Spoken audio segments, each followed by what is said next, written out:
Yeah. Yes. Yeah, I think tomorrow for sure. Let's connect. I'm probably gonna. This is My daughter's gonna get dropped off. Yeah. To leave. So it's gonna go from 168, whatever it is. Oh, no. And tomorrow's good. And then the six, the next Getting 6 my oil months is change, gonna but be that's even 176. fine, like if you call then, Okay. it wouldn't matter. So for 6 months of this rate, it's $336,000. Okay, if that's what it comes out to. Nate, It's like half. if you don't have time tomorrow, don't worry, just we have to wait until the next. No, but if you look But this is what they did. If you look at They it all added those together Okay, good. Yeah, and took the total Okay. of that for the year.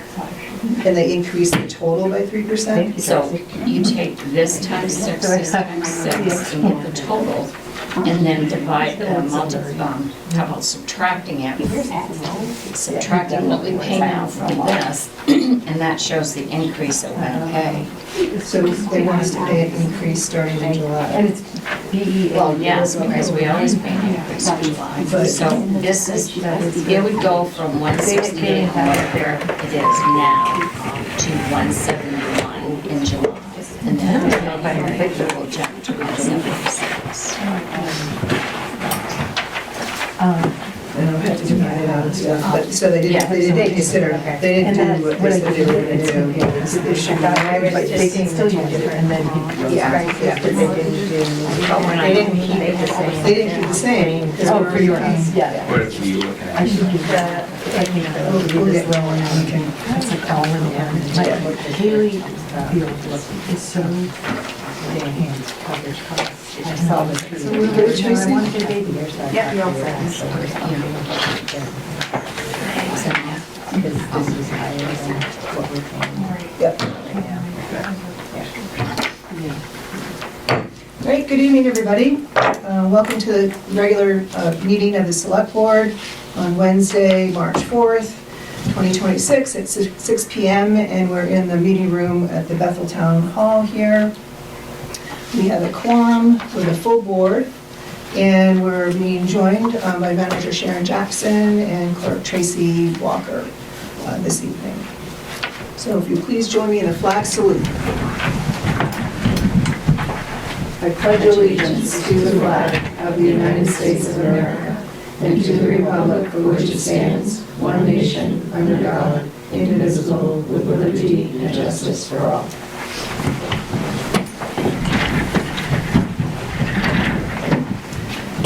Adjustments to the agenda, and we have a couple updates here. The first one is that we're adding, and you should already see it on the agenda if you want to follow along, 8E, and this is discussion and action to recognize Stan Howe with the Spirit of America Award for 2026. And I will move that to add it to the agenda. Second. All those in favor? It's a unanimous vote, so that's added to the agenda. And just an update, we received the amount for 9B, warrant 48, and that amount is $73,847.66. And then lastly, just an update to business item 8D, the Northeast Bank Parking and Land Purchase Agreement.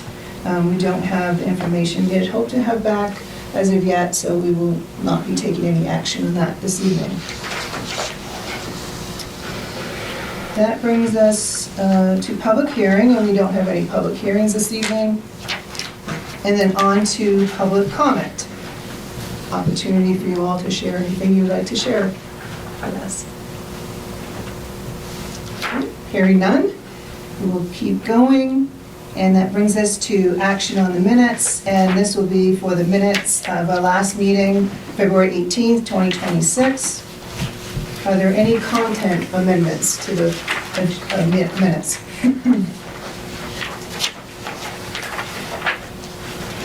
I had one. I was not at the meeting, so I'll abstain from the vote, but when I was reviewing the recording, in item 10E, about the length of time for select board meetings to be scheduled, I just thought it would be helpful. I think one of the things that I heard in that conversation was that it would be we're not establishing any one person who will be responsible for kind of timekeeping the meetings, but we're expecting all select board members to think about the timing of the meetings and to think about how far through the meetings we are. So I want to just have that in the written record for the future. Does that feel accurate to folks who were at that meeting? Yeah. That's all. Thank you, Faye. Anything else? So I'll make a motion that we approve the minutes from Wednesday, February 18th. Second? Amendments, all those in favor? You don't vote. Oh, we're not voting, sorry. It is a reflex. So the motion passes unanimous with 4 yeses and 1 abstention. Christopher? That's due to not attending the meeting, being able to attend the last meeting. And we're on to number 7, the town manager report, and I'll pass it over to Sharon. Thank you. Meeting schedules for March, or every month basically. The rec board meets the first Tuesday of the month at 6:30, ORC the second and fourth Tuesday of the month at 5:30. Airport, the second Wednesday of the month, 4 to 6 p.m. at the airport. Conservation Commission, fourth Wednesday of the month at 4 p.m. Planning Board, second and fourth Wednesday of the month at 6 p.m. Select Board, first and third Wednesday of the month at 6 p.m. Payroll warrant dated 2/24 is in your packet. The expense and revenue report through February 2026 are in your packet. Today was the first day using the scale at the transfer station. Stephanie worked at the transfer station today to monitor the process and work with staff. She has a list of recommendations to work on with our computer tech and some operational changes at the transfer station in general. Overall, it was a good day. We will continue to work through the process and be prepared to address whatever situation arises. We actually took in $449 today from vehicles going over the scale and being weighed for construction debris. That was a good day. The municipal nomination papers are available to pick up now at the Bethel Town Office. They will need to be returned no later than Friday, April 10th. There are 2 seats open for 3-year terms for Select Board and Assessors. Nominations for SAD 17 can be picked up now and need to be returned to the Bethel Town Office by March 17th. We need to return them to SAD 17 by the 26th of March. There are 2 openings in Bethel for 3-year terms. Yesterday, we received $20,000 from Oxford County for Bethel Rescue Services provided to the townships in Oxford County and $45,000 for fire services.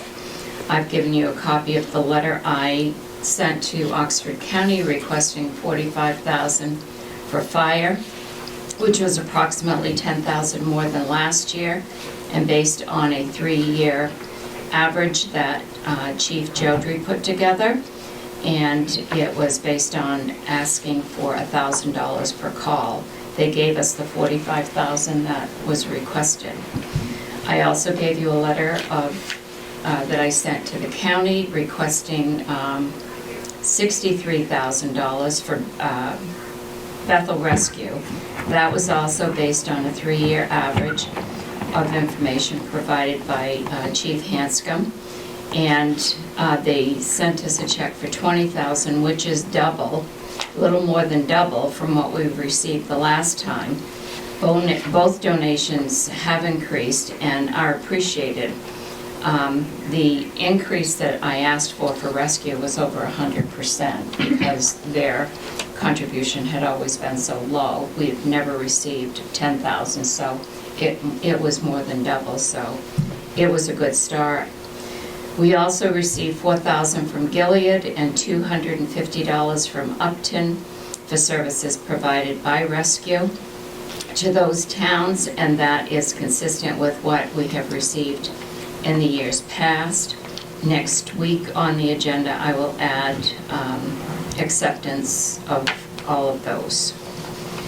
On Friday, the 27th of February, the Commissioners approved the following amounts for the enhanced coverage cost for patrol services for the first 6 months, July 26 through December 26. It's $171,488.66, and for January 1, 2027 to the end of June 2027, $176,486.57. We can combine those totals and do an average of the monthly payment. That's something we can look at later to see which is more convenient for us. This is approximately a 3% increase due to wage increases. The wage increases have not been finalized at this time. However, the Commissioners wanted to make sure Bethel had the appropriate amount of time for the budget. They are hoping that they will have a 3-year contract with the deputies sometime this year, making budgeting easier in the future. I did include a copy of the original contract that was signed with Oxford County several years ago, and I provided you a copy of the agreement that they sent us a few months ago, in case some of the newer members don't have it. Since October of 2025, which is in this fiscal year 27, we have received $65,292.65 from the sale of timber sales for the Bingham Forest property. March 2nd, Emma prepared and mailed 38 30-day notice of liens for sewer. I received an email excuse me, from a representative of Discover Maine asking if we are interested in advertising with them. I did ask her to send me a request by email, and I included that email for you so you can review it to see if there's any interest in advertising with them. The Oxford County Commissioners will meet tomorrow. I included a copy of their agenda, and I provided a copy of the revised special town meeting warrant for March 18th, having to change the dates that the warrant would now be signed, and changing from 3/18/25 to 3/18/26. I've provided a copy of all the posted roads in Bethel that the effective date was for the posting was yesterday, March 3rd. I've provided you with the 3 reports that we got from the Sheriff's Office, the shift briefings from February 6th to the 19th, of February, the monthly report, and a breakdown for the 146 offenses by incidents. The Capital Improvement Committee met Monday night. The committee reviewed the 5-year plan. I'll be making some adjustments and corrections. The capital plan will be reviewed at our joint budget meeting on Monday, the 9th of March. And I provided you with a copy of the propane bid from Community Energy that I received this afternoon. I will add that to the agenda for next week because there was no due date to sign and send that back. I'll be asking to have it accepted. It'll be the same cost of $2.03. So they stayed the same. Thank you. Thank you, Sharon. Do any board members have any questions for Sharon?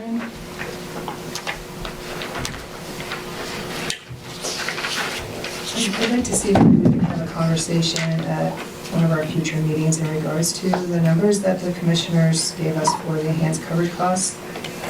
Did they provide any line item breakdown? No, I just got these totals. Okay. This is right from the information on the email. There was no budget, line item budget, or any breakdown. Okay. And I can share with the board the final Oxford County budget. It did not have an increase in our enhanced cost for revenue expected from Bethel, and any increase in wages, as we do know that they are negotiating for the deputies. They put aside money in the total budget, so we're already paying taxes on that. So I'll bring that information forward, and perhaps we can have it on agenda item to talk about. Yeah. Everything. Next meeting. Yeah. If no one has anything else, thanks again, Sharon, and we'll keep moving on. This brings us to our first business item. Welcome Nate Crooker, our Recreation Director, and he has a presentation for us. It's the Fieldhouse project update, but I think a little bit more. It's an introduction to the community-based recreation programming that they've been doing there at the Fieldhouse. And he has supplied written hard copies of the presentation, and we'll let you take it away, Nate. And I will ask the board members if you can refrain from any questions until he's done with his presentation. That's great, thank you. Sorry, I was just getting We also have some other rec board members here too, so thanks for coming. Okay, super. Okay. Like this. Okay, so great. I am going to try to give an update that is both brief and comprehensive, and I'll try to thread the line between those two things. If I go through all this, it's going to be about 15 minutes plus time for questions. So I'll try to leave time for questions. I don't mind too if Okay. if there's anything along the way. Just Too disruptive for you, okay. Yeah, that's Thank you for totally that. fine. We're not asking for any decisions to be made tonight. We just want to inform you about what we've been doing and what we see as the possibility for the future. But we will be introducing a resource request that will be included in the budget that we're going to discuss at the March 23rd Budget Committee meeting. So I want to give a little heads up about what you might see in that Budget Committee meeting. Yeah. So first off, let's talk a little bit about what the Fieldhouse collaboration is and what we've been doing. So really, discussion started with Gould in the summer of 2025. And a project concept emerged where Gould and the community could partner together to renovate the Fieldhouse and utilize it as a shared recreation space. Community members Wade Cavanaugh and Mike Pelletier were really involved in those conversations, along with Tao Smith from Gould and Mark Adomsky, the athletic director over there. And then I also got involved as those talks progressed. That is a huge project, millions of dollars and probably many years to complete. It's an exciting project. I think it's something that I would love to see come to fruition based on what we've learned so far, but many things need to happen before we could kick something like that off.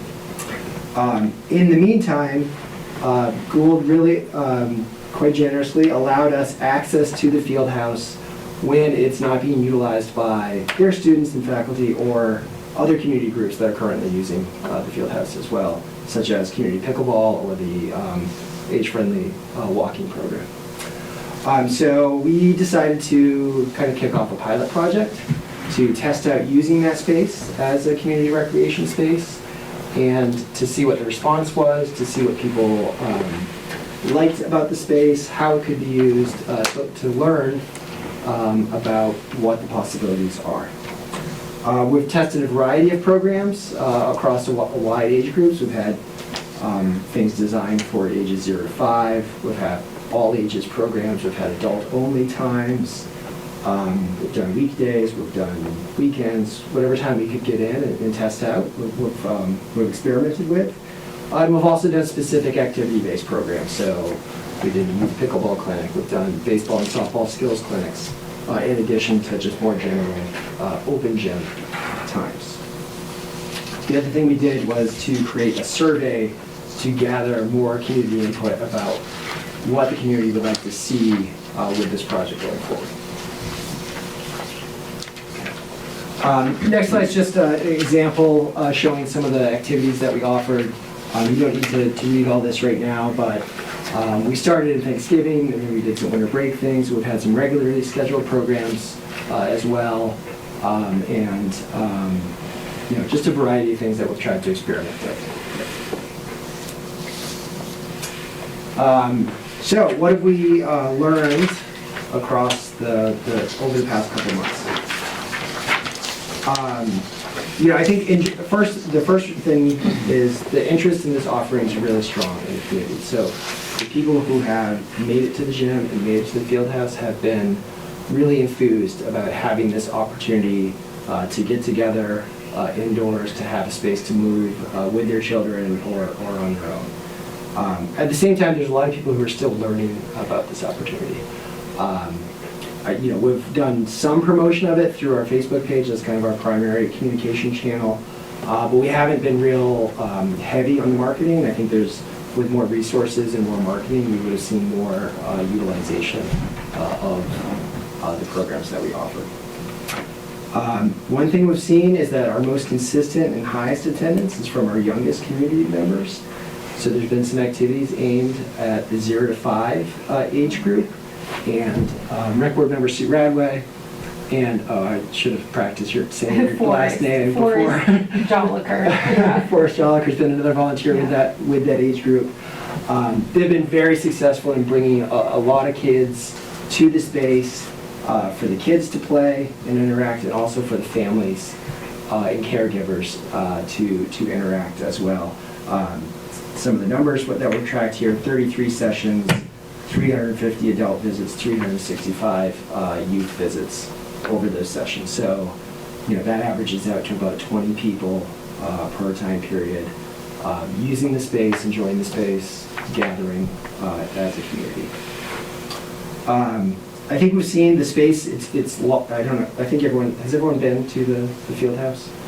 It's a big space. There's some specific activities like a basketball court and tennis nets. There's a lot of just open space as well. So we see a lot of possibilities in terms of what can be done, whether it's structured activities or just unstructured movement and playtime. One thing we've really seen is that the kids and participants really like to just move around a lot. So it's not actually like I'm going to come and play basketball for an hour and a half, but it's like I'm going to play basketball for a few minutes, I'm going to play pickleball for a few minutes, I'm going to run around at the skate park for a few minutes. So really a variety of engagement and kind of modes of exercise and movement.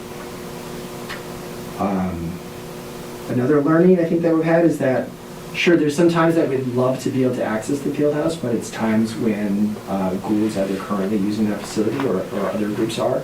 But there's enough time available that we can meet a lot of the community demand for this type of space. So I think there's a valuable chunk of time available to us that we can utilize going forward. And this has been a big one for me. Initially I kind of thought about this as, okay, our teams that participate in our sports-based programs will use this space a lot. They'll be really excited about it. I think there is some potential for that. Like we have a group in right now kind of getting ready for softball season. But at the same time, we've seen that really it's a pretty exciting opportunity just for all community members to stay active, whether it's the little kids, older adults, across the age groups. I think really will be interested in utilizing this space. Any questions yet? Good? Okay. I had one question just about the timings. Yeah. Is there any possible overlap between, like, if Gould students are in the space, is that like, there's absolutely no chance that community members could be in that space as well? Yeah, I wouldn't say it's like a strict yes or no. And often we do see, whether it's faculty or students, they will be in that space. Maybe they're using the weight room upstairs or in off hours coming in. But as far as like, we haven't been scheduling programming in times when Gould students are kind of known to be heavily utilizing the space. Got it. I think that is something that could be arranged and tested in the future. I think it's just we need to have a little bit more structure, a little bit more organization in place to make sure everyone kind of understands the rules of engagement. Cool. Thank you. Okay. As I mentioned, we conducted a survey to get more feedback from community members about how we might use this space.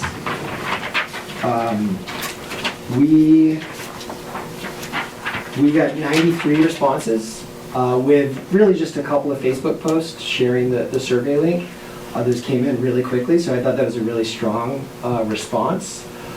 We had families with a variety of ages of children at home respond, so we have a good kind of sample set, I think, from each one of these groups. And we had 26 adult-only households respond as well, so good to see that demographic represented as well. One thing we asked was, hey, did you know about our Thanksgiving and winter break activities? Did you participate in those? And we saw that a lot of people did not know about those. I'm not too surprised. We were pretty light in the marketing. We wanted to test out using the space, make sure we had kind of the procedures down a little bit, make sure it was going to be effective, but it still showed me that there's a big opportunity to better market what we're doing and making available, and that we could see more attendance with more promotion of what we're up to. We asked people, what time would you most likely use this resource? Wanting to see, is that going to match up with the time we have available? The strongest response was around weekdays after school. So that's a time right now that a lot of kids are maybe going home, or if they're not playing on a sports team, don't have an activity to engage in. And that's a time when the Google Fieldhouse will be available to us in the winter. So it lines up well with the schedule of available time. So that really shows that we can match up our offerings with the community interest.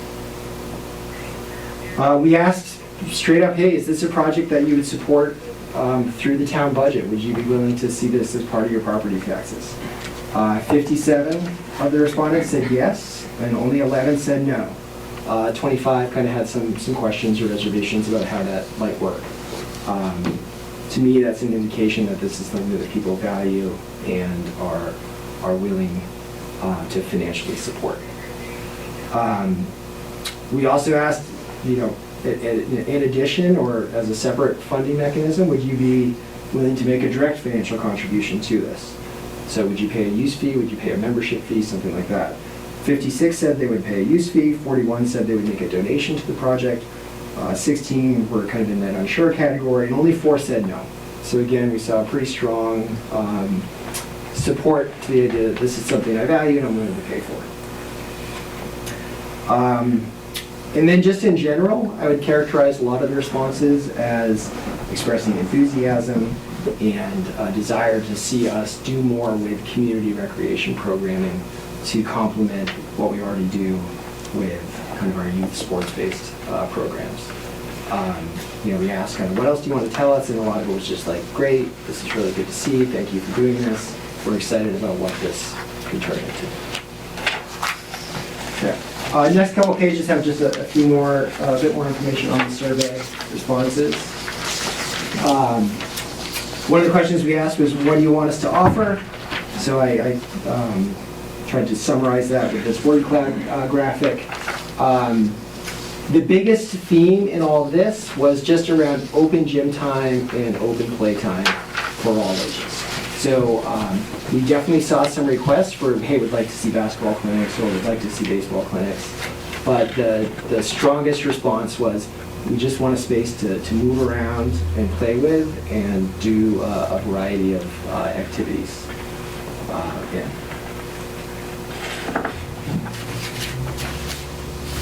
And then we asked, hey, what if we were to invest in this space, what would you want to see added? I did say, don't ask for a heated pool, because I think it's maybe a few steps beyond where we are right now. We still had a lot of people say pool. In general, again, we just saw a lot of interesting ideas. People asking for gymnastics, for trampoline, for climbing wall, fitting with that theme of general movement and engagement in activities. Also, things like game room came up. So I think people are looking for that space where they can get together and interact with community members and have a space to do things that might not be sports-based. But it'd be nice to, if you have a game night, a space where the kids can be running around, or you can take a break and move around a little bit. It's exciting to imagine kind of how that could all play together.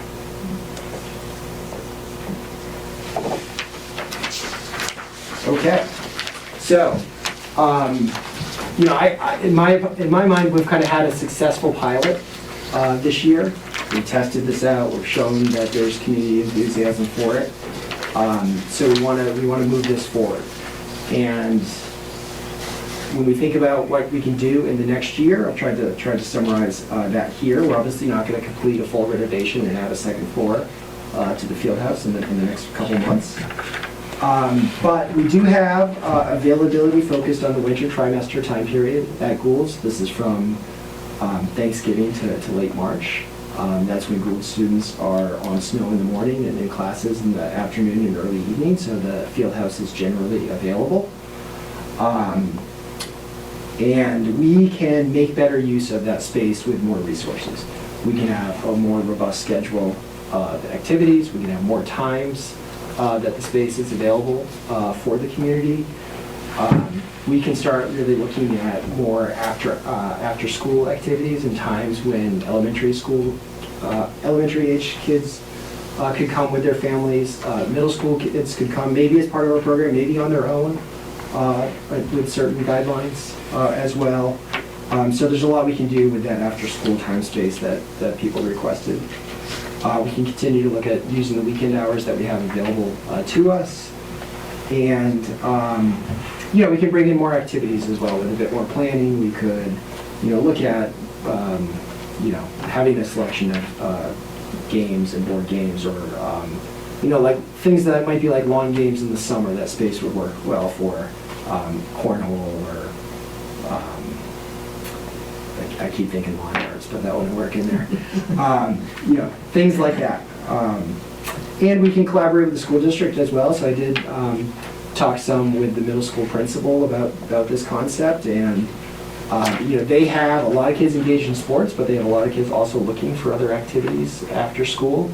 And transportation could be achieved here. So kids could take a bus from the middle school over to the field house. They could have a couple hours at the field house, and then they could get a bus back to Telstar to catch the late bus home. For kids who live further from town and families who don't have after-school transportation, that would be a real benefit for them to have a space for the kids to go to and be active. And we could engage with some of the clubs that offer activities at Telstar now to bring those to this space and use this space, which is better suited to the needs. And I think we continue, the more that we use the space, the more we're going to learn about what people want and what the level of demand in the community is. What should we focus on when we think about the next steps in community space design and project scoping? But if we want to do all this, we'll need resources, right? We'll need planning resources, marketing resources, and someone to be on site. I've spent some time being the on-site person. Sue and Forrest have spent a lot of time being the on-site person with the 0 to 5 group. Cindy White, a new rec board member, has spent a lot of time on Sunday mornings recently, monitoring the open gym. So it's great to have that volunteer effort to support the pilot, but as time progresses, and if we want to really have a schedule that we're committed to, we'll need to progress to having a paid resource on site. Okay.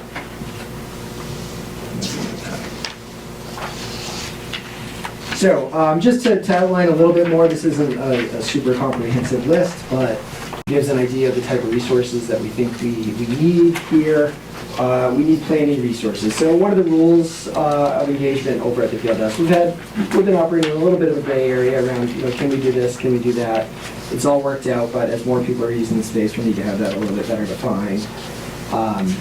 I think whether it's a paid membership, a free membership, a day use fee, a one-time fee, those types of decisions need to be made. I think people are willing to support it financially. I think it makes sense to collect some revenue to support our efforts here, but we need to think about how all that would work. And planning the activities and planning the hours that we're going to be available. That's all part of the planning process.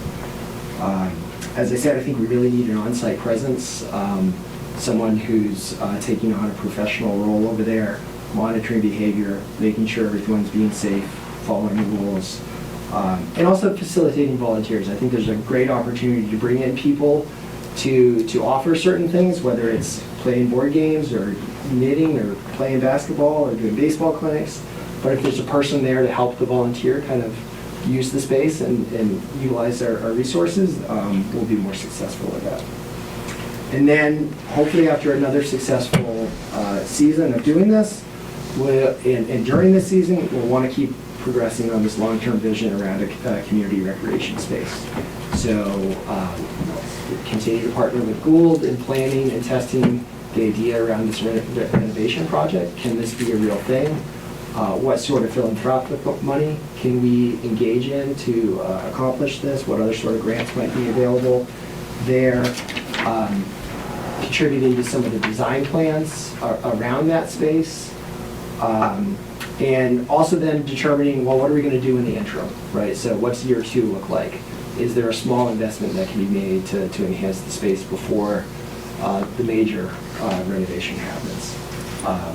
Those are all the kind of long-term vision aspects that we need someone to take on. Okay? So with that in mind, I think this is a role that we need to have in our town. The title that I'm showing here is the Director of Community Recreation,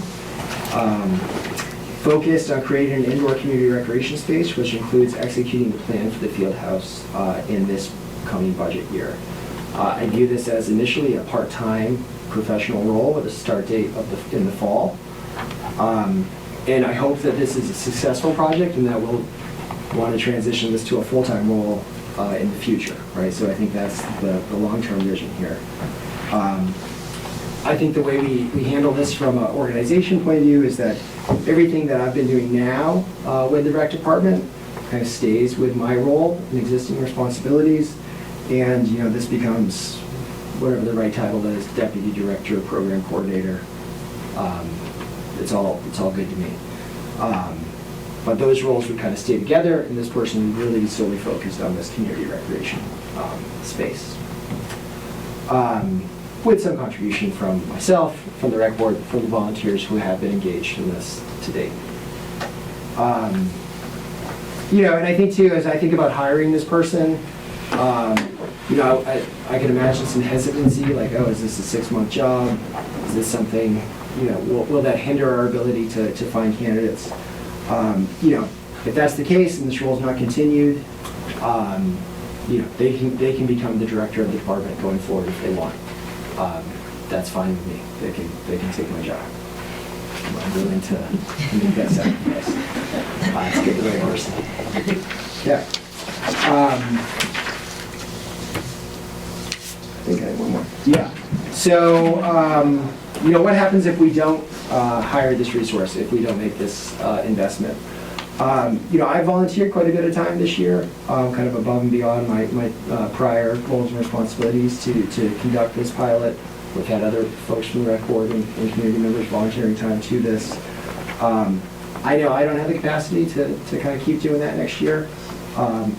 We'll have to see what other volunteers in the community may step forward to push this. But we haven't seen that happen to any kind of effect in prior years. This is a big project. It's complicated. It's important. There's a lot to be considered. I think it's beyond volunteer effort, and I don't think we'll make progress just relying on the volunteer effort to move this forward. So I think now's the time. We have this great opportunity to use the field house short term to potentially be part of using a really special space in the future. And I'm hoping that when we have the budget committee meeting in a couple weeks, that we'll find support for adding this resource to the rec department for next year. Well, thank you, Nate. Any questions? I had one. Yeah. Have you addressed any of the sports directors or whatever at the schools, if they're willing to participate in this? Yeah, it's been, there's some level of use now. So the Telstar basketball teams do use the basketball court at the Gould Fieldhouse some. So there's some collaboration between the two schools. I think I was now. more aiming towards their volunteering. Oh, yes, yeah, okay, that's great. That's, yes, absolutely. So right now, well, I'd say over winter break, one of the things that we looked to schedule were baseball and softball clinics. And both the Telstar coaches, Josh Mowry and Mike O'Leary, were happy to volunteer to run those programs. So they stepped up. The softball one worked, the baseball one, we had some illness, we had some conflicts. It didn't really get off the ground. But they were pretty excited about this idea of having this space to, partner with the rec department on these activities that, they're invested in for the future. And the only other question I would have is there's going to be structured events going on, correct? I mean, because Yeah, initially I kind of got the effect that it's just an open free-for-all. yeah. I think a lot of the time will be, an open gym, and it will be where people are free to use the space, kind of as it's designed. So go play basketball, go use the batting cage, play pickleball, run around on the skate park ramps. Kind of that open type space will be available, but I will think there'll be times when we'll look at structured activities as well, like, hey, we're all here tonight to play basketball, or we're here tonight to do an adult Tai Chi class, So things like that. you won't have like on Wednesday nights, I mean, this is just an example, on Wednesday nights, we're gonna have a cribbage tournament, or on Tuesday afternoons, we're going to have softball or so, I mean, like. Yeah, I think it'd be a mix, right? So there'd be some just open gym times and then some Okay. specific scheduled activities as well. And this might be going on at the same time also, so we could I like that have idea. a cribbage tournament over there and just open play Okay. over on the other side of the field house. Yeah. Reference just a little, I think for the younger kids, we have a parachute, so there's often parachute activities, but very young children are scattered, they're here, there, and everywhere based on what catches their attention in a moment. And so all of the facility allows for some great gross motor skill development, and parents are responsible for assuring their child's safety and interacting with their children. So while free play can have a vision, certainly with some older kids, of chaos, this free play time with kids is really they're exploring on how to develop friendships based on what their age is. It's really neat and fascinating to watch this grow. They have been engaged at the same time. Basketball has been practicing. That happened one day. They needed a court. The basketball court, you saw in the pictures, is way over to one side. Skateboard park is way over to the other. Doesn't sound like little kid friendly, but it really is. Ramps like this are really good for gross motor skill development. And so they're very easily cohabitating in the environment together, which makes double usage. Thank you. Others? The survey, who was that? Was that conducted of people who were attending? Yeah, so we put it out on our Facebook page, the Bethel Fun for Kids group, which is kind of operating as a separate group for the 0 to 5 kids, shared that link. I think it was shared on Team Bethel by a few folks. So really, folks who are interacting with the rec department definitely had access to it, and some other folks would have seen it as well. Okay, so some people outside of the rec department in theory could have Yeah. participated if they saw it. Yeah. Okay. Yeah. The older population could very well be grandparents that are caregivers, grandparents, we see grandparents that come on weekends with some of their grandchildren, give the parents a break. So they have a vested interest in the program continuing, so they all could potentially. Yeah. So I had it. Yeah. Yeah, I think this is really great. I think that the need for a community space for this kind of work is like very clear. It's obvious the desire for a pool is not surprising. And I understand your all's approach to it. I think one of the things I'm thinking about is I want to make sure that whatever happens that we really prioritize accessibility, affordability. I think it's great that so many folks who responded to the survey said that they would contribute, but I also want to make sure that folks who can't contribute are still able to access that resource. And I was thinking too about, I've heard some conversation about possible like intergenerational spaces, like seniors in community who would be willing to and actually benefit from the community space and volunteering their time to oversee youth spaces. So wondering, I know you all have been in touch with the age-friendly group in the town, so wondering if there's like additional avenues to explore there. That I think there are possibilities there. I think one of the survey respondents was maybe someone who is currently involved in what's called the Youth Hub. So this is a program where some kids are going after school to the Congregational Church, and it's kind of I don't think it's defined as a senior group, but I think it is effectively a senior group that's kind of interactive. It's intergenerational. Yeah. Seniors with the middle school, high school.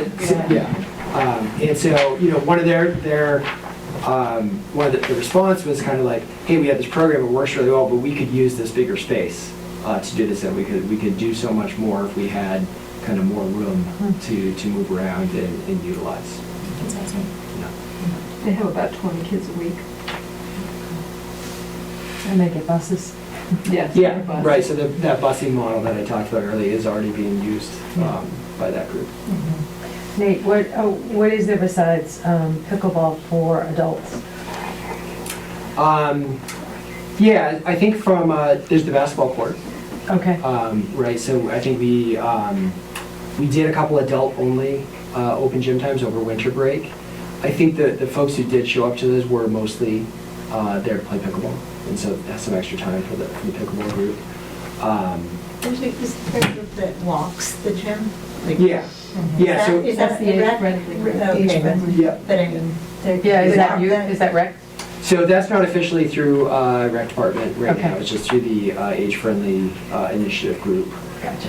And they have been doing that for a number of years. It's twice a week, I think, for an hour and a half time when they're in there and able to use the gym. And I think that is pretty well attended as well. They've made And I've their, heard that there's a desire for more time. they've made their basic exercise equipment that's down on the gym level accessible to anybody that's there too. So there's adults that are using that while their kids, you know, their elementary age kids are, it's basketball. Wow, nice. That's great. The one upstairs needs instruction, et cetera, and this insurance, Yeah. you know, restrictions, but the treadmills and the bicycles. That's awesome. I think this is such a great, I mean, I haven't lived here my whole life, but this is such a great moment in time where Gould and the community are coming together, and I just thank you for helping that happen. I know they're being very generous with their facility and time and people, but it's just awesome that it's happening.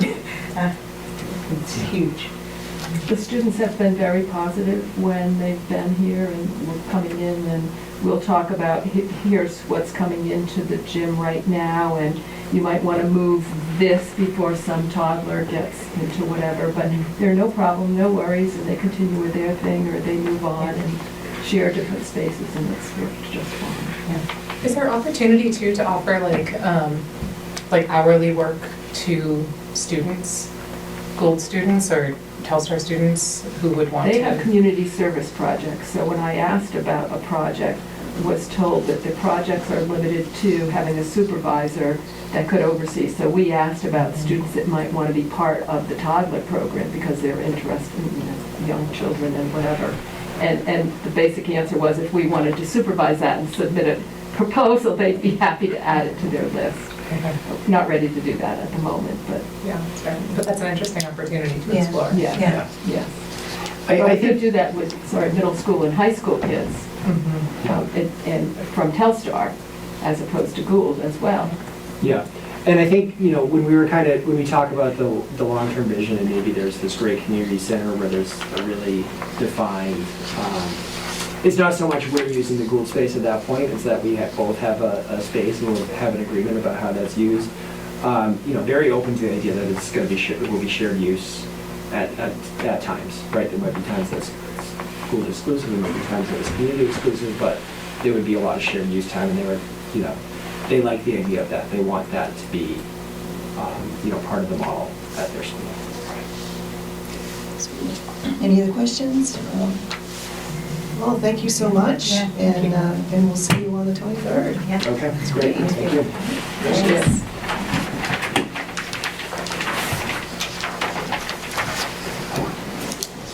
That brings us to 8B, which is action to approve acceptance of the Community Resilience Partnership Community Action Grant in the amount of $57,964.92 and authorize the town manager to sign the award letter. And in your packet, you have the award letter and the application.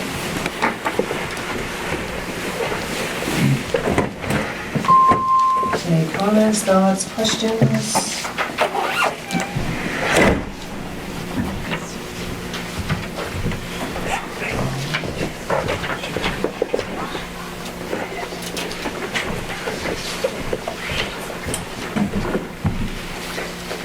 Is the award letter just this first page? There's no like additional agreements or?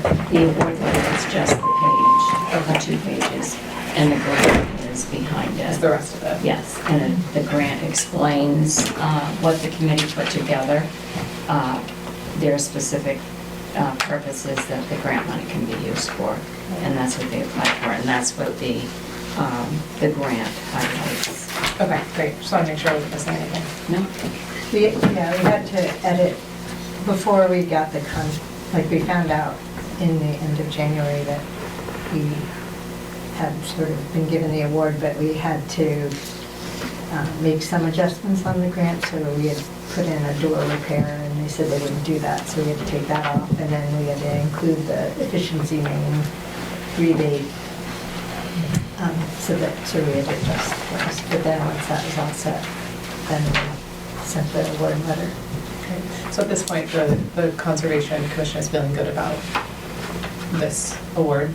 Yeah, I think so, as long as it's what everybody wanted, yeah. Yeah. I know, I hadn't heard about the window dressing program, and, which is a great program, and I was at another meeting earlier in the week, and the program was the window dressing program. Oh. And she's like, and yes, the town office is doing it. It's like, oh, okay. Which was a nice surprise to. Well, when we really took all the recommendations from the EEPRC Technical Assistance Award, which was suggested heat pumps and weatherization for the windows and doors. So Betsy, Betsy's our, I don't know, not an official member of the Conservation Commission, but she comes every week. And Speth, the 2 of you have done window dresser workshops, or builds, I guess, and so you suggested that for the weatherization piece. Is there, my understanding of window dressers is that it's not like required volunteer, but it's really encouraged to volunteer in the process. Is there someone from the Conservation Commission who will volunteer? We talked about that. Yeah. And I think, a big key, I don't know if you picked up on reading the grant, but there is a public awareness piece that, we're supposed to help bring energy efficiency awareness to the town, so that we figured that was actually a good avenue for getting other community members involved. On page 11, I see price busts, and under the doors and windows, I can't, these doors are the exterior doors and interior doors, or what are those doors? So that's just the weather stripping, not new doors. So it's weathering. Like where? Yeah, that would be a lot. Weather stripping, I was gonna say, you can't get a door for $100. No. Especially a handicap accessible door. Yeah. I know. We went back and forth whether having the front door be part of the grant, which was not what they didn't accept. I forget what they had us take out, the repair of a door, or Margaret. Well, it might have been I thought preparing that the was front door. mentioned before on maybe the last grant that we were gonna get automatic doors, handicapped accessible doors. And not through this one, but maybe a higher one. We looked into it, like glass front doors with sort of double, but it didn't, some people are like, that's not more energy efficient. I don't know. We Okay, didn't, yeah, and we yeah, didn't, we okay. didn't I also understand, have as much time, like we were a little tight on time as we were trying to figure things out. So we couldn't figure out the new door piece. But it should cover all the heat pumps? Or Yes. has the price gone up? No, the price is the same. I didn't really spend a lot of time on it, but we do have money budgeted in capital if there's a little bit that we need, but this should take care of the quote that we have for the entire I mean, building. this does not cover. It does not that, cover so I all mean, that. maybe It's we just- use that, Yeah, it's just a space here. But we could use the additional funds to cover heat pumps for that space possibly? Yes, when we decide to use that space, yes, Yeah. yeah, we would have that, Have we already set aside our share of this money? yes. In this grant, yes. Yeah, but We don't have to match it. We don't have to match it? No. No, So there's what's no the- match. This is all great. Why does it say 20 and 10% local match then? I think that's something else. That was just my, because what you're saying makes sense when I look at the actual numbers, because there's nothing laid out, but I just was looking tier 1, 2, 3, it's on 12. It just says 10% local, 10% local, 20% I local. think that's That's communities with populations greater than 10,000 and tax assessment. So that's only applicable. Yeah, I think, Right. well, yeah. Well, it says tier Yeah. 1, which would be a 10% local match. Oh. So I think if you go up to the top part of it, it says if there's implementation of community climate and energy priority actions not found And on that list of community actions, then you pay. If we used it for something else, is that what So that's? we're definitely not allowed to use it. You for can't anything use it for else. anything else. Yeah. We've already been through this with another grant Yeah. that we got from Community Resilience. You cannot use it for anything that is not listed in here. Right, I'm just saying, I'm just wondering why that's Because in there then. when we, Yeah. when you apply, there's this list that you, like I think if this was Okay. on the computer, you'd be able to click it and Okay. see, there's like 96 different community actions. And so you had to pick, so, So if you were picking something outside of that list, right. then you would And- potentially have to pay 10%. Yes. I got you, that makes sense. Yeah, that's how I read it. Okay, So that section's not applicable to us, so, yeah. Right. is what we're saying. Right. But Sharon, I think I heard when we were at our meeting on Monday, and I think we were talking to Levi, but I think the heat pumps should work pretty well through the whole winter, because these, I did check the heat pumps that you had on the invoice, and they are the ones that work well at extremely low temperatures. Yes. So I think hopefully. But if like, we needed, right, if we they needed Yeah, the pellets, to Right, use the yes, pellets, definitely. we have that as a backup. yeah. This is- The Because- pellets are set at just a steady temperature, right? They're locked. The pellet oil will be locked because of the efficiency main Right. thing, but it's Mhm. set at a standard temperature, because that also does the radiant heat for the entranceway. Mm, So unless you shut that part off, mm. that's what heats out there too. So. But depending on what they lock it at, Yeah. maybe you can still Yeah. do that. Well, it's got to be locked above Yes. freezing, right? Yeah. Right. Yeah. So that you don't. And so Field Electric is, they do have their schedule all in place. As soon as I give them the okay, they can start what they have to do. And potentially, we could have everything in place in June to start. Is the radiant heat for the walkway on its own zone? They don't know. Yes. It is, I so that forgot should, about so setting the temperature in here shouldn't affect that then if it's on its own zone, I don't believe. They couldn't talk it out, the zone was off and they had turned that on, so. Okay.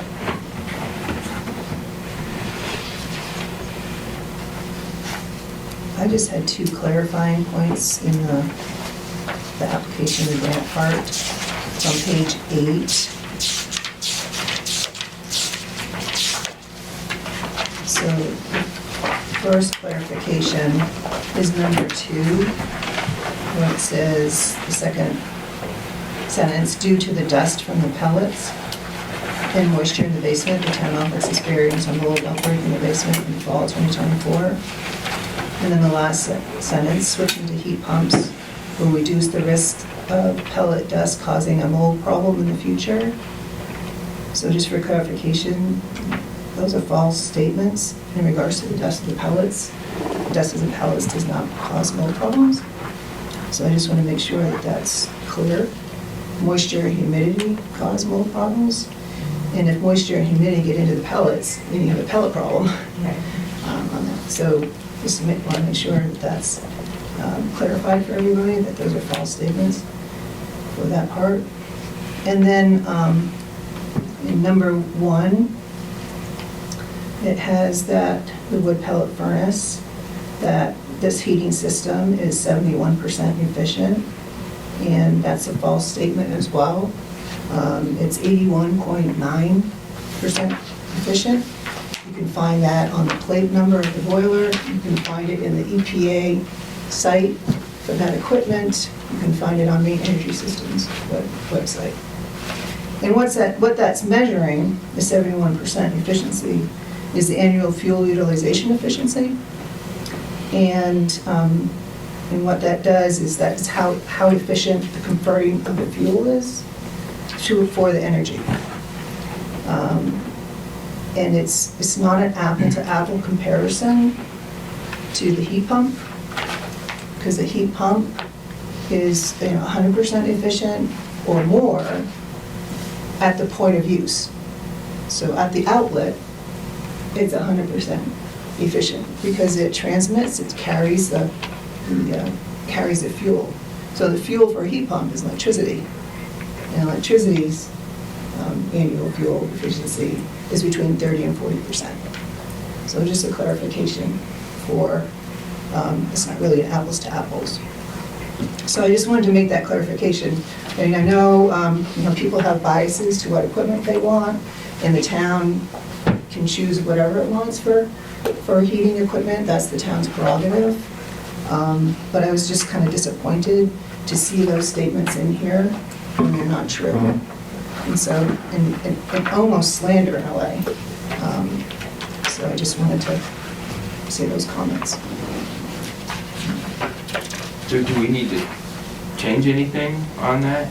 No, you can't change Can't it. change it. This was already submitted, that Yes, piece. it was accepted as is. Okay. They accepted this as That's is. what I thought. So any other questions or comments? What action would you like to take? I can make a motion to approve the acceptance of the Community Resilience Partnership Community Action Grant in the amount of $57,964.92 and authorize the town manager to sign the award letter. Second. If there are no further questions, all those in favor? And the motion passes unanimous. I'd like to thank Sarah and the Conservation Commission for all of the work that they did in putting this grant together. And they really were very dedicated in getting everything together. So thank you. Yeah, well, thank you, Joan. I wanted to make sure to say thank you to Betsy and Karen for here, and Jeff and Julie. Thank you. Keep moving forward. All right, we continue. 8C, review draft committee application for the comprehensive plan. And we had one email to you. We also have one in our packet.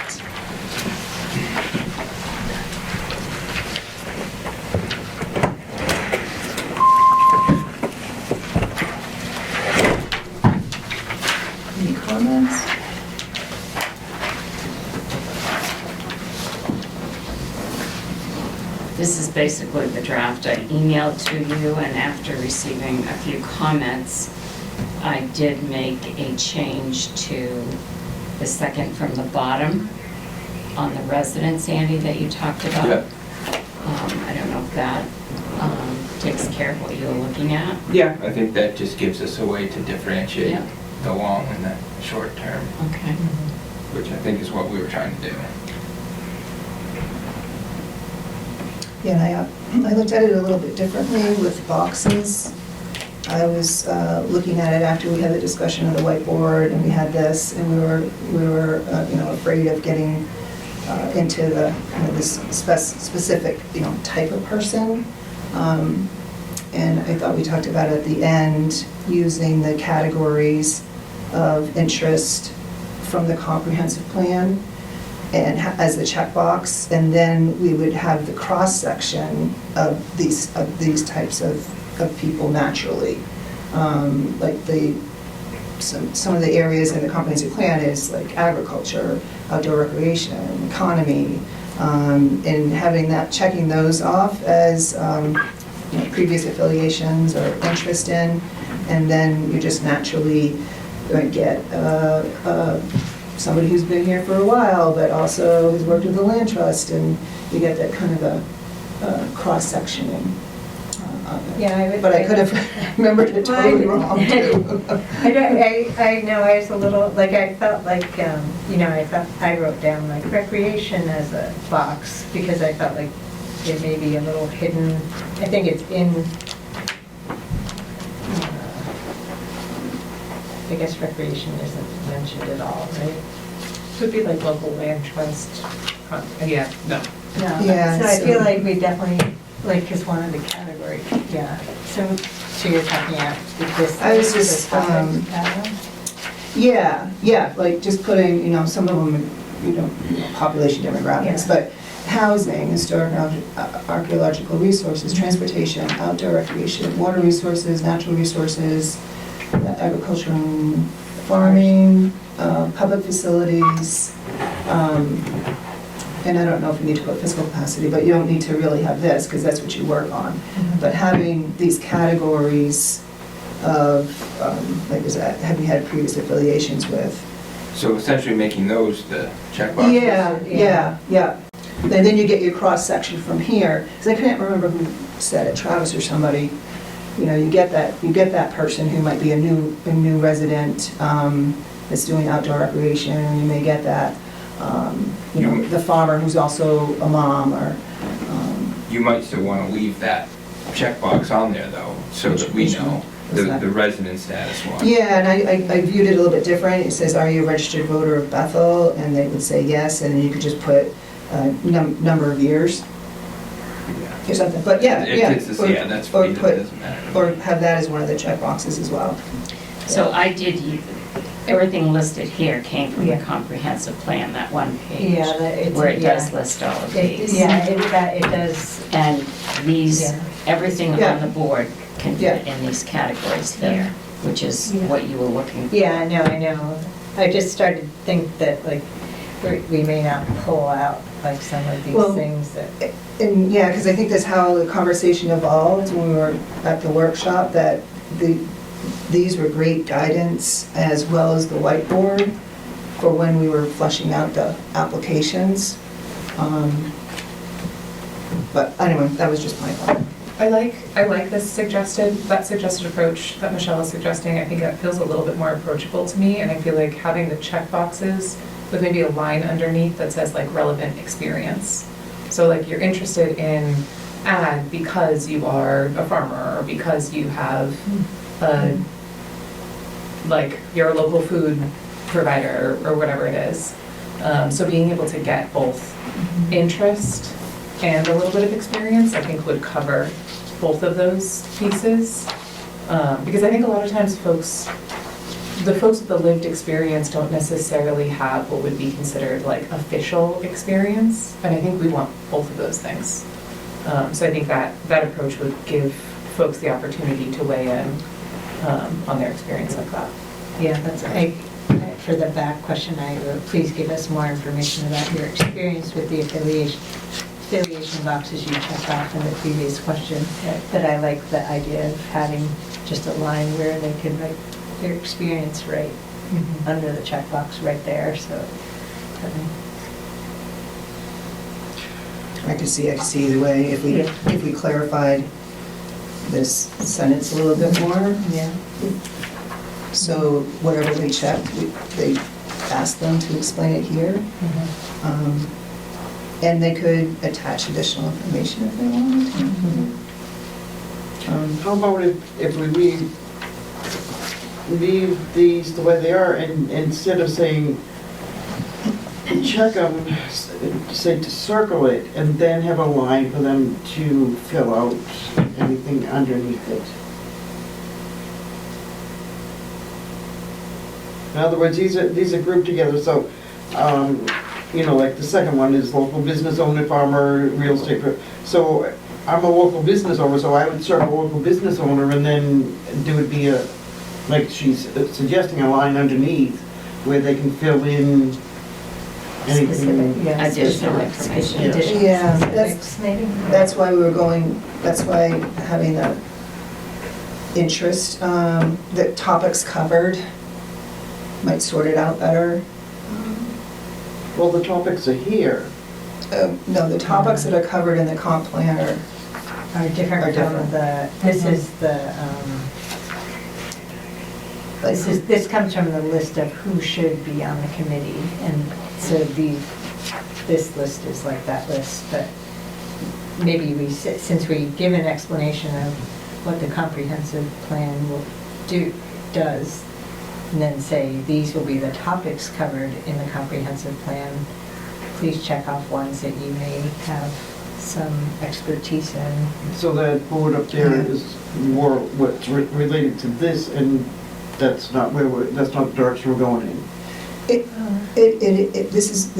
These are the types of people that we want to, when we flush through the applications, that we try to get that diversity in. But if we start off with the categories that are already sorted, and then when we look at the applications, we'll have that cross-section of diversity, hopefully.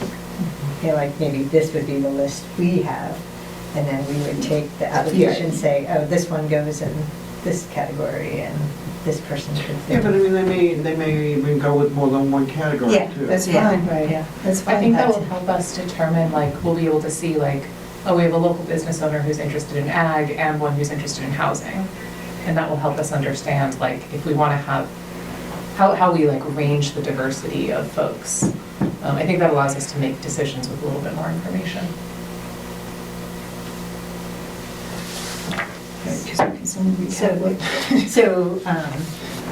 So we would say, please check, that we would, instead of please check all that apply, we would make a statement saying the topics that will be covered in the comprehensive plan are below. Check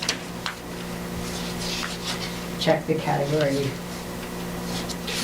Where you, Check or where you're circle. check the categories where you maybe feel like you could add, I don't know, kind of like. Does ad hoc have a sample application? Does what? Ad hoc have a sample hoc. application? I didn't actually ask Erica, I don't think she said if they had an application, because some towns don't have you fill out an application. Coming from this at a different angle, the reason I put it this way is because the page that states who should be on the committee is what I felt we should look at, and that's why I listed it this way. I think, not to say that what you're suggesting isn't what you should do, because you're going to make that decision, but I think it's more information than what you need. I think looking at who should be on the committee is what people are going to check, and you know, if they want to add anything else, they can do that on page 2. I mean, sometimes too much information is just too much information. That's why I felt using the descriptions from who should be on the committee rather than listing, you know, the way the other was listed. I'm fine with either one. I mean, I can see the advantages and disadvantages to both, so. We could add a line under the section here, I did like that, and just list that additional information in those affiliations. That way, if they want to write something about what they're looking at in these boxed areas, they could write it there. And then some people like to write a lot. Then they could use page 2 for all of that. I wonder if we could, I hear what you're saying about too much information, and I'm going to suggest a version that is more information, but I think that, what if we had both, where we had a section that says like, circle the areas that you're interested in, and we include all the sections from the plan, and then a line that says circle the expertise that you have, and we use this, and then we just have like, explain how your interest and expertise would aid you in your role on the committee. Because I think I think something that we want is we want to know that we have folks who are interested and have like deep care for each section of the application in addition to having these experiences. And I think that would give us both without having too much density of information.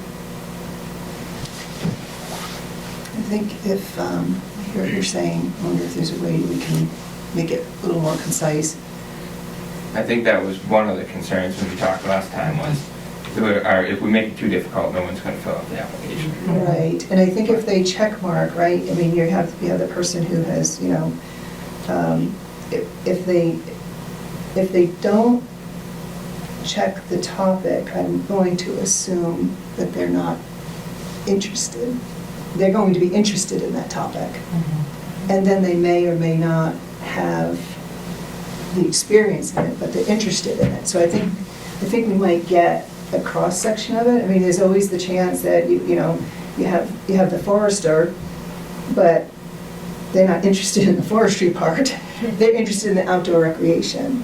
And that's where I see where that cross-sectioning can happen if you get what their interest is, and then they are going to share with you what their background is.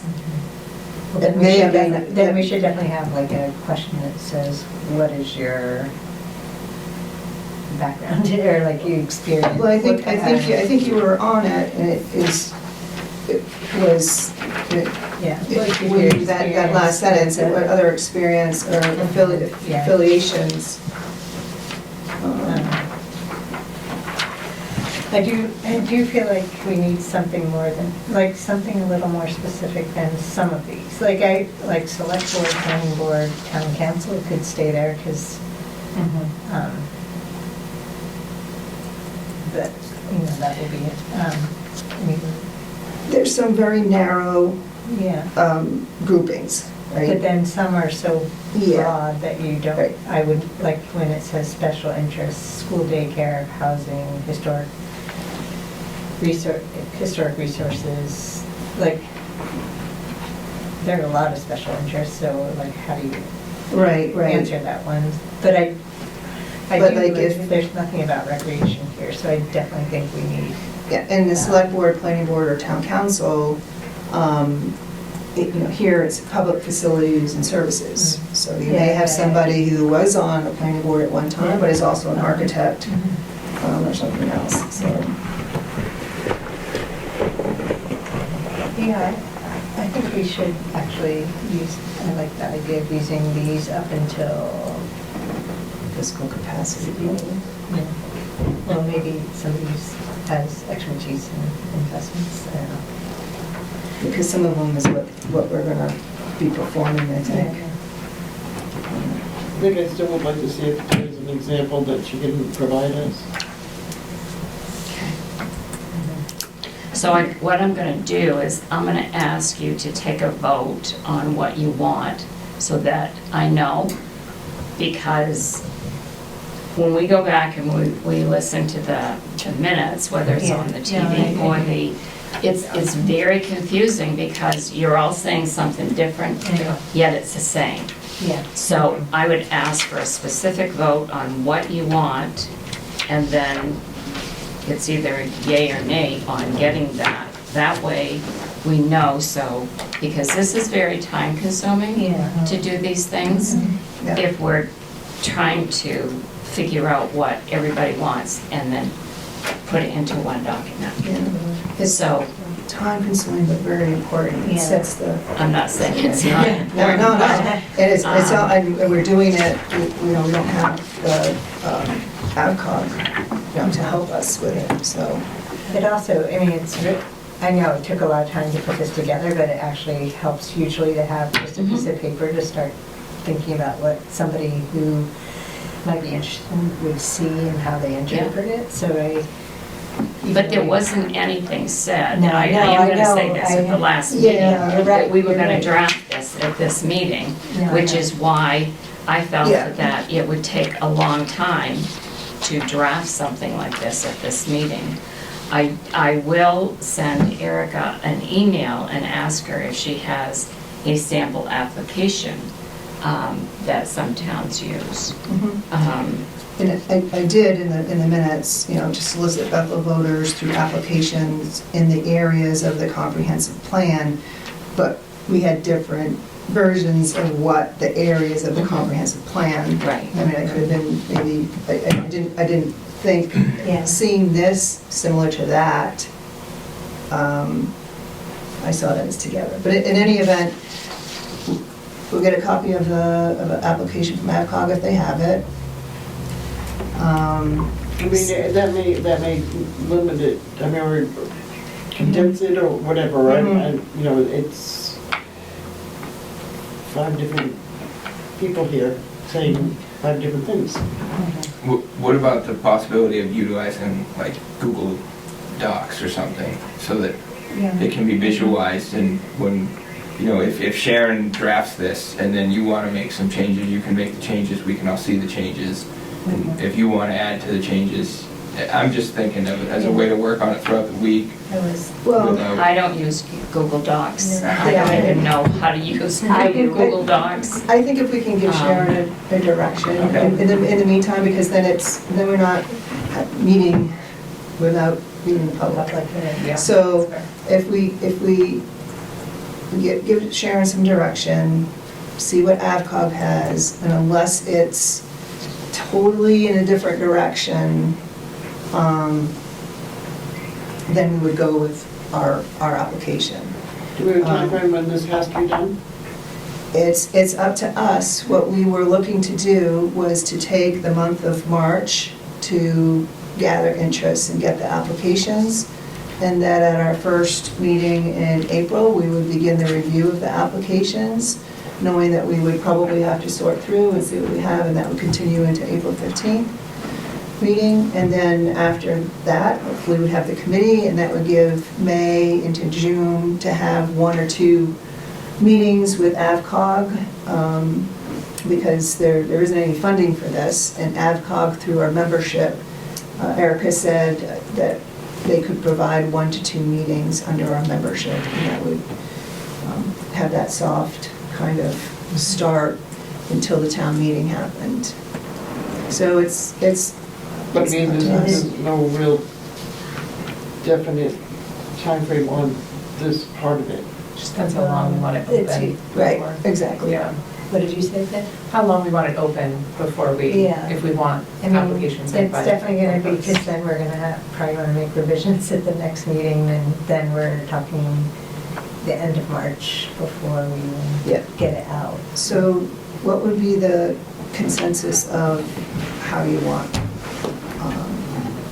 what you want the checkbox to be?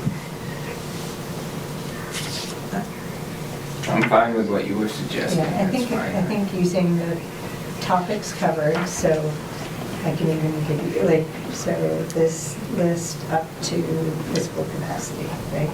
Those would be all the checkboxes. And then We we're didn't know gonna if we need population index. Oh, yeah, but- right, okay, yeah. do what Faye suggested and put a line for experience or what. Underneath that. Yeah. Yeah, underneath each one. Yeah. Or- Maybe, I think if Either you do way, it, but- if you do it underneath each one and you only do one line, that will limit, which is probably what we want to Yeah. do. So, I mean, for instance, if you, I don't know what the topics are, but so it would If you- be economy. Transportation. so if you check off economy and the line says experience in the line, you would say, worked in finance for 10 years or Right. just something simple. Transportation if you're a bus driver or something Right. like that, or. I think we probably should still say, please, like, don't just write the word experience, because people might not know exactly what you're, maybe just in the paragraph above, we say, please give us more information about your experience. And Sharon also has previous affiliations with, so that's helpful too. Now, are you leaning more towards splitting up the writing, having a line after each here, or keep? I would still leave something generic on the back like that myself, but that's, Yeah, Okay, I would maybe add for the opening of the back paragraph of saying, please note any other experiences and affiliations you would like to include. So that's where they might say like, I've been on the board of whatever, whatever. And maybe it's not related to one of the interests they checked off, but that's an affiliation that's helpful. So Sarah, did you say there was one excluded from that first Sorry, column? the population and demographics. yeah, this doesn't make sense there. Unless somebody is an expert. I don't know.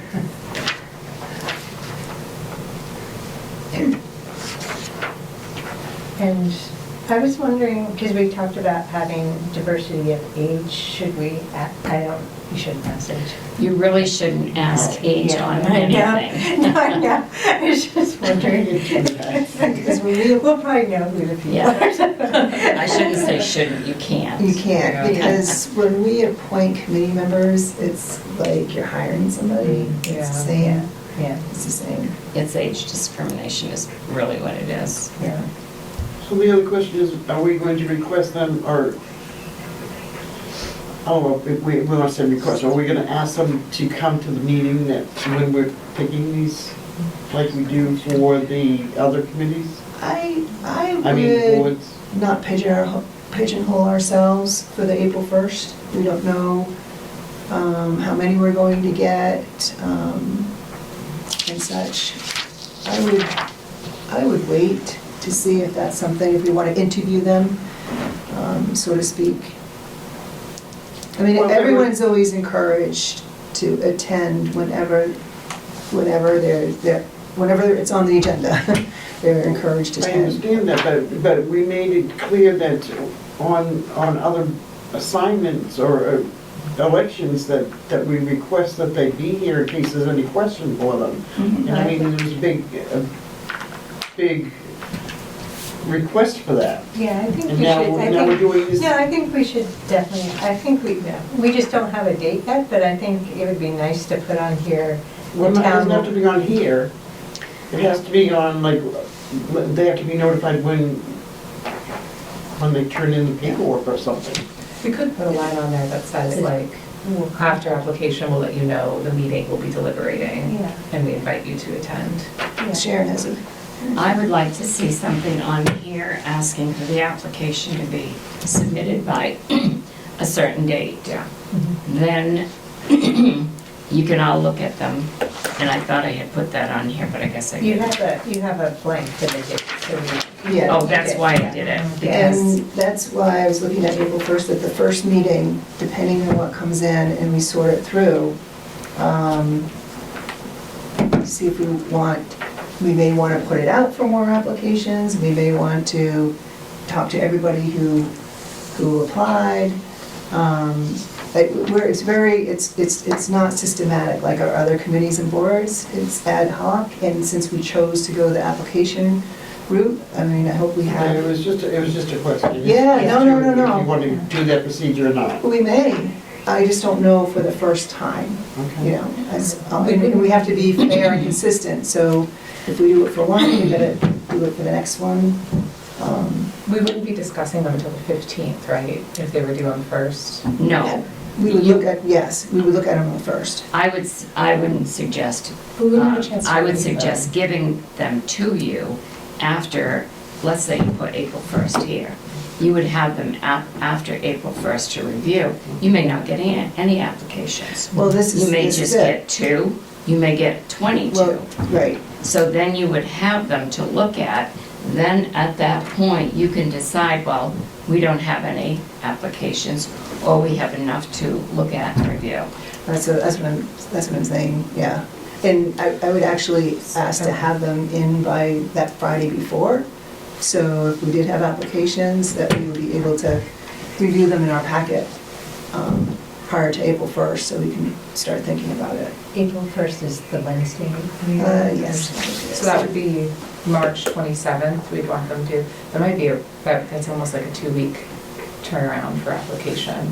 Well, I think we were heading in the consensus with our recommendations of changing the form, that unless AvCog's sample, if they have a sample, is significantly different than ours, that we would continue going with ours. But maybe I didn't understand that.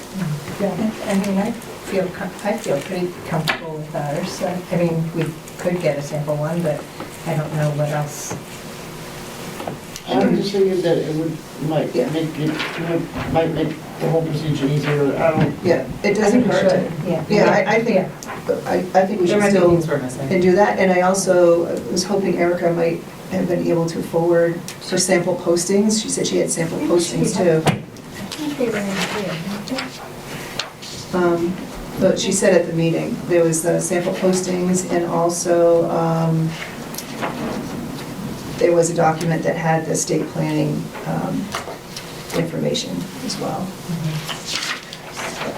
I think it's still worth asking. Like it says, and sample postings are in this binder.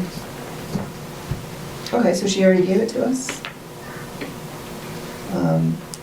This And is then- like this one's for Kingfield, this one's for Searsmont. Is that posting for interest in the? That's the ad. Oh, to yeah. post. Yeah. Yeah. Okay, great. And those postings do use these, just so you know. It has a has the representative of the local business, fishermen, farmers, real estate, a representative of local land trust or conservation group. There's So a it lot is- more groups. All right, so let's go back to the application. Request a sample from AvCog. We're looking to, for the boxes, have the topics. We're kind of combining experience and affiliation, is that right? For additional Yes, I wrote that information? down. Yeah, okay.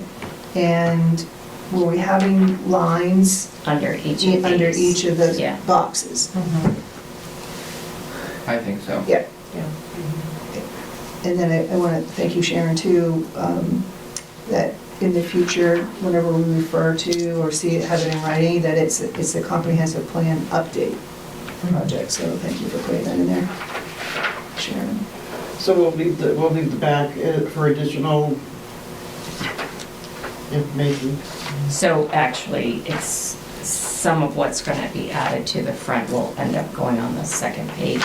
But what I'll do is I'll send Erica an email tonight or tomorrow morning, and then I will add what you've just added, recommended to be added from that list, which I wrote it down. I'll add the line, I'll add affiliation on page 2. I'll put by 3/27, and then I will send it to you.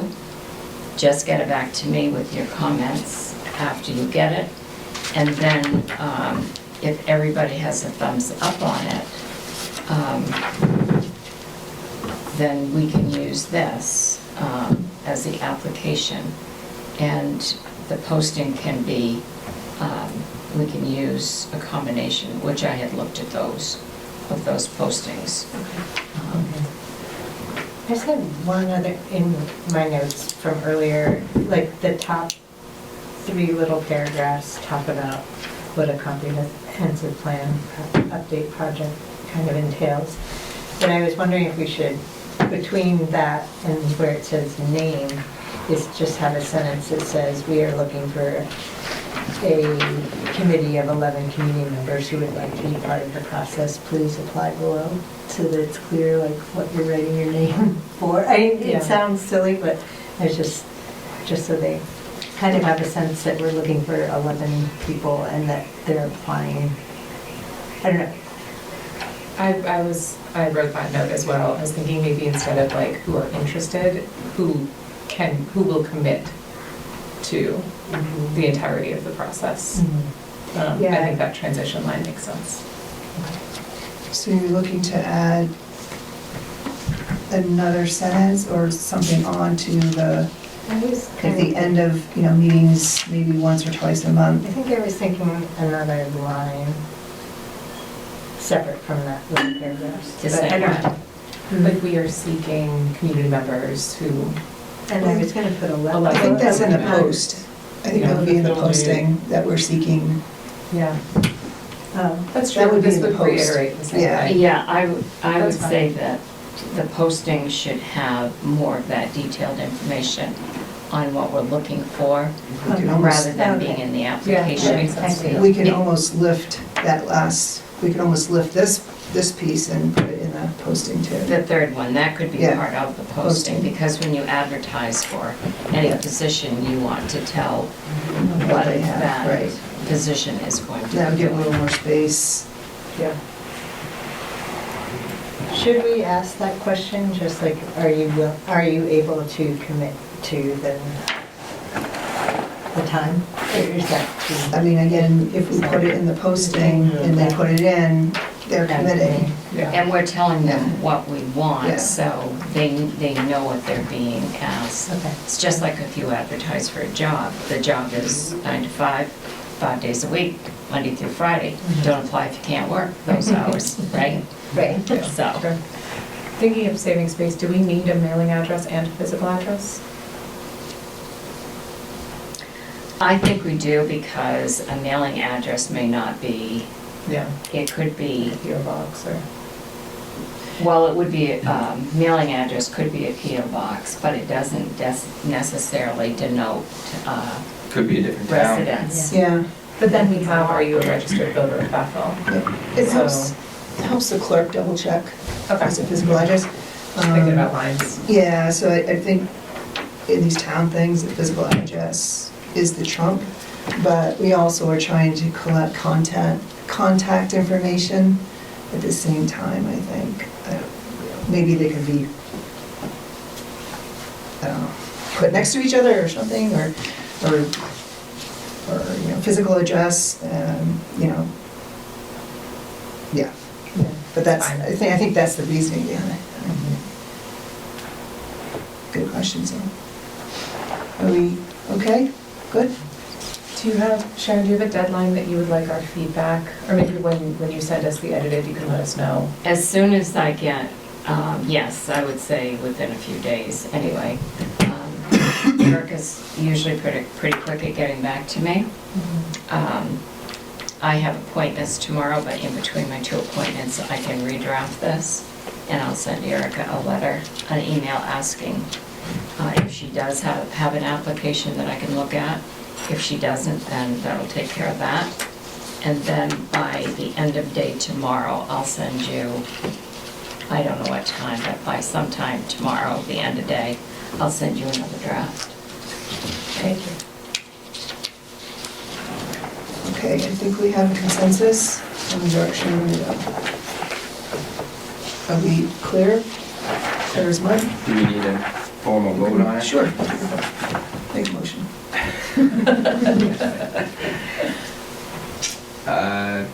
That's great. I make a motion to accept what Michelle proposed. Or what we came to a consensus. Well, what you all came to Yeah, a what we came consensus to, on, yeah. and I've just written it all down, so I'm clear on it, and Yeah, I think we'll be good with yeah, this. I'm getting the sample and, So then, okay, all those in favor? And the motion passes unanimous. Thank you, everybody. Thank you, Sharon, for working hard. Okay, and brings us to 8D, which we're parking to the side, no pun intended, until we get the information from Northeast Bank. And it brings us to 8E, which is discussion and action to recognize Stan Howe with the Spirit of America Award for 2026. And Sharon also provided on your tabletop some past winners. I think somebody had that question. So this came from Bruce Flaherty from the Spirit of America, who sends us out every year. And last year I did ask him if he could provide a list because nobody seemed to know everybody that had received the awards. So this is the email from last year that he sent to me. It doesn't include in 25 though, it was the Everetts because the email came before we awarded it to Who was it in Bob and Carol. 25? Bob and Carol Everett.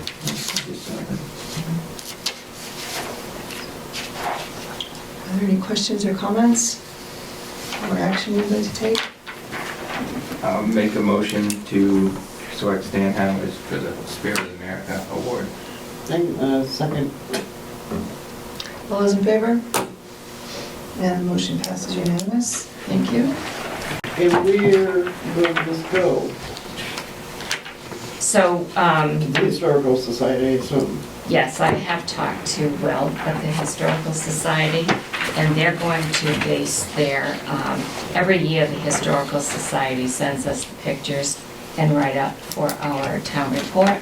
So he's going to use Stan for that story this year, with everything he was involved in here, and send the pictures over for the town report. So I think that'll be a good thing.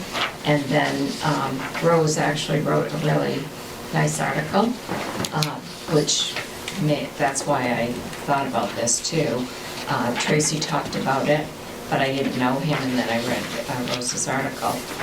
So we can use that, all of that information to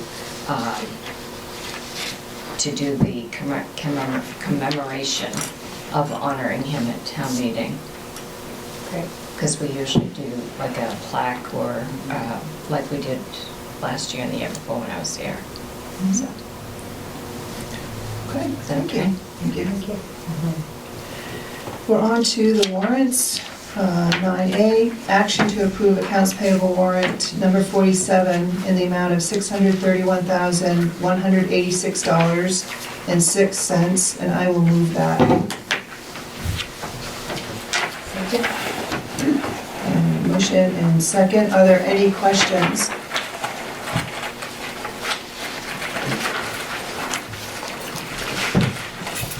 Hearing none, all those in favor? And the motion passes unanimous. And the one that you received recently, 9B, action to approve accounts payable warrant number 48 in the amount of $73,847.66. And I will move that. Okay, the motion is second. Are there any questions?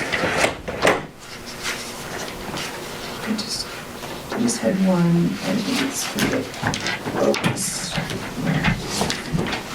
it's the second to last page. It's the Treasurer State of Maine.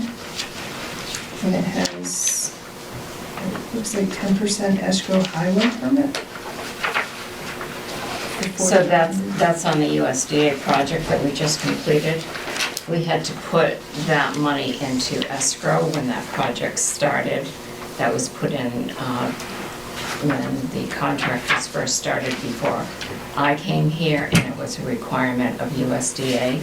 So that money's been in Norway Savings Bank, and now we have to send, that money's going back to the state of Maine, and it actually offsets with the USDA funding. So that's what that check is for. Does that explain it? Yep, thank you. Okay.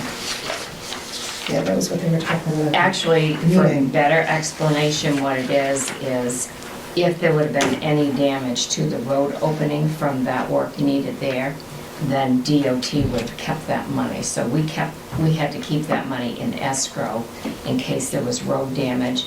Then that money would go to DOT to repair the road that was needed. And that escrow money came from the USDA money? No, it was taken out of the town's general fund. It wasn't done the way it was supposed to be done, but it's all been done accordingly now.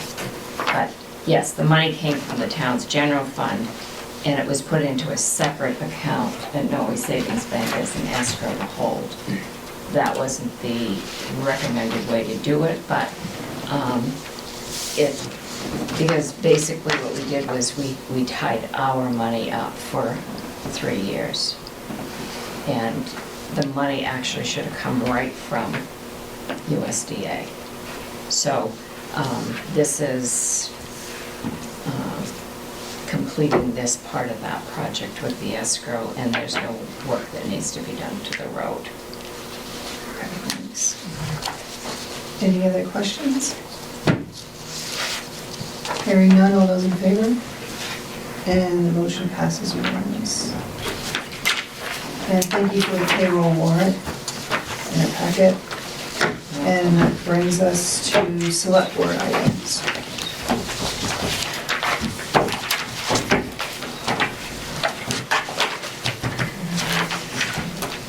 I just had one. I realized I don't think Sarah and I ever got back to you guys in regards to the carry forward meeting that we had. We had approved the carry forwards, and then we met with Sharon. We did identify 4 to 5 line items that look to need some more information, whether they're finished, some might be a donation.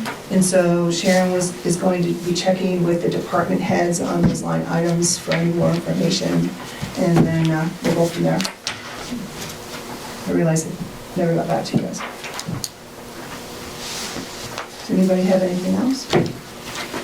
I was just going through last month's wastewater treatment report, and that was nice news that Jeff was awarded the Operator of the Year award.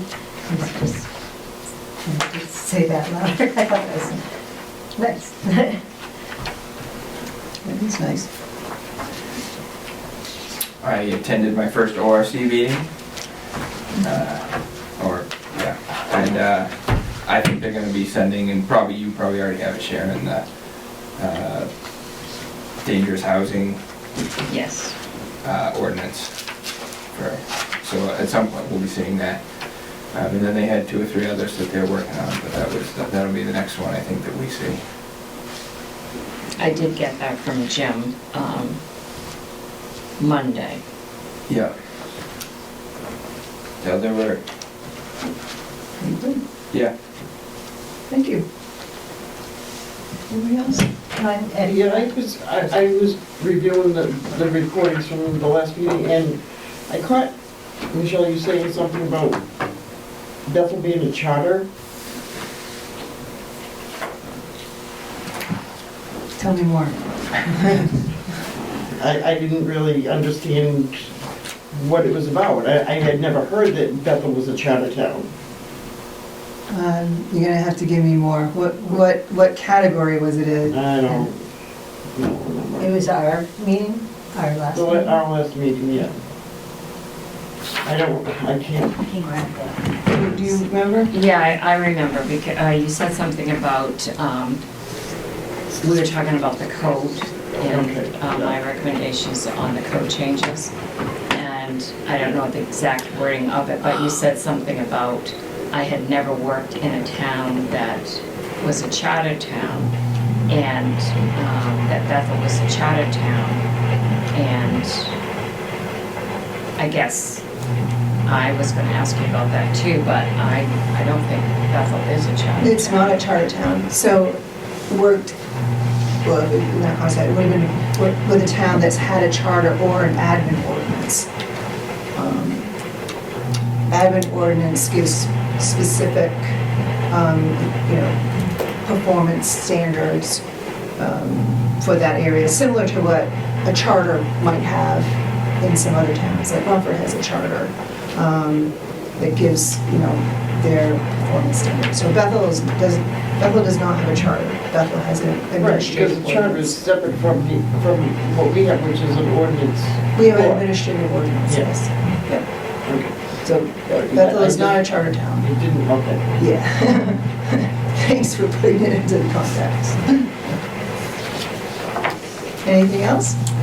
When at our last Conservation Commission meeting, we set cleanup day to be Saturday, May 2nd, from 9 to noon. So if you want to come help clean the streets, that'd be great. What day was that? Saturday, May 2nd. Is there a meeting place? We meet on the Bethel Common. And then Newry's going to join Greenwood and Woodstock too. They'll all clean and then we come together and do lunch on the common at about 11:30.